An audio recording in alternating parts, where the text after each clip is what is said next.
ہم آپ سے اتنی محبت کرتے ہیں کہ ہمیں دوبارہ آنا پڑا اور آپ سے ملنا پڑا۔ ماشاء اللہ۔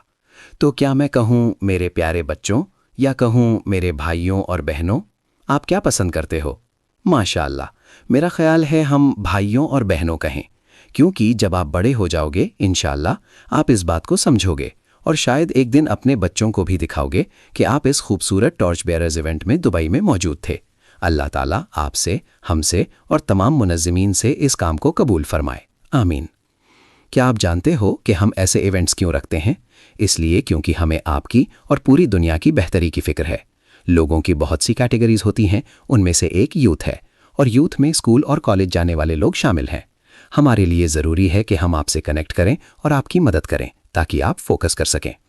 آج دنیا میں بہت سی ڈسٹریکشنز ہیں، بہت سی چیزیں بری بھی ہو رہی ہیں اور کچھ اچھی بھی ہو رہی ہیں جو شاید آپ نوٹس نہ کرتے ہو۔ کبھی کبھی آپ کو صحیح ڈائریکشن میں پش کی ضرورت ہوتی ہے۔ اگر آپ ان لوگوں کو دیکھو جو دنیا میں کامیاب ہوئے تو آپ پاؤ گے کہ ان میں کچھ خاص کوالٹیز ہوتی ہیں۔ ان میں سے ایک سب سے اہم کوالٹی ہے ایکٹیو رہنا اور سستی سے لڑنا۔ اگر آپ سست ہو گئے تو کامیاب نہیں ہو سکتے۔ جب ہم قرآن کی ہدایت دیکھتے ہیں تو سوال اٹھتا ہے، ہم قرآن کا حوالہ کیوں دیتے ہیں؟ اس لیے کہ یہ اللہ کا کلام ہے، ہمارے پیدا کرنے والے کا۔ یہ ہماری زندگی کا یارڈ سٹک اور گائیڈنگ لائٹ ہے۔ جس نے ہمیں پیدا کیا اس نے ہمیں بتایا کہ ہمیں کیسے جینا ہے۔ میں لوگوں سے کہتا ہوں، آپ دنیا میں اپنی مرضی سے نہیں آئے، اللہ نے آپ کو بھیجا ہے۔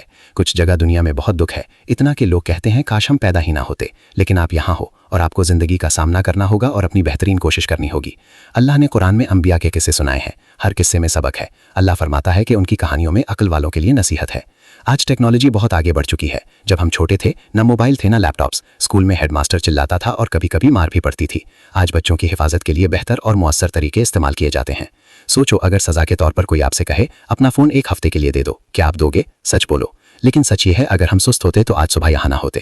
آپ جلدی اٹھے، تیار ہوئے، سفر کیا اور یہاں آئے۔ سستی کامیابی کی دشمن ہے، اس لیے اپنے آپ سے اور اللہ سے وعدہ کرو ہم سستی سے لڑیں گے۔ اسلام میں 5 نمازیں ہیں۔ فجر سورج نکلنے سے پہلے ہے، کیوں؟ تاکہ آپ سورج سے پہلے اٹھ کر اس سے زیادہ روشن بن سکو۔ اللہ چاہتا ہے کہ آپ جلدی اٹھ کر اس کی طرف رجوع کریں۔ فجر کی نماز چھوٹی رکھی گئی ہے، صرف 2 رکعت فرض اور 2 سنت، 5-10 منٹ لگتے ہیں۔ اللہ چاہتا ہے کہ آپ اٹھ کر سستی پر قابو پاؤ۔ جلدی اٹھنا صحت اور کامیابی کا راز ہے۔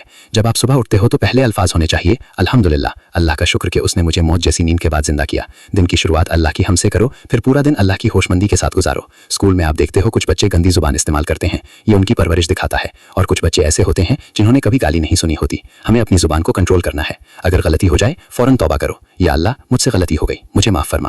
اللہ معاف کر دیتا ہے۔ اگر آپ کامیابی چاہتے ہو تو سیلف کنٹرول ضروری ہے۔ اگر کسی کو تکلیف میں دیکھو، بے گھر، بھوکا یا مظلوم، تو دل میں درد محسوس کرو۔ سب سے پہلے ان کے لیے دعا کرو، پھر مدد کرو۔ اللہ غریبوں کو کھلا سکتا ہے بنا ہمارے، لیکن جب ہم دیتے ہیں اللہ ہمارے دل کی حالت دیکھ رہا ہوتا ہے۔ اگر اللہ نے آپ کو دولت دی اور آپ نے ضرورت مند کو دیکھا تو یاد رکھو کل آپ بھی ان کی جگہ ہو سکتے تھے۔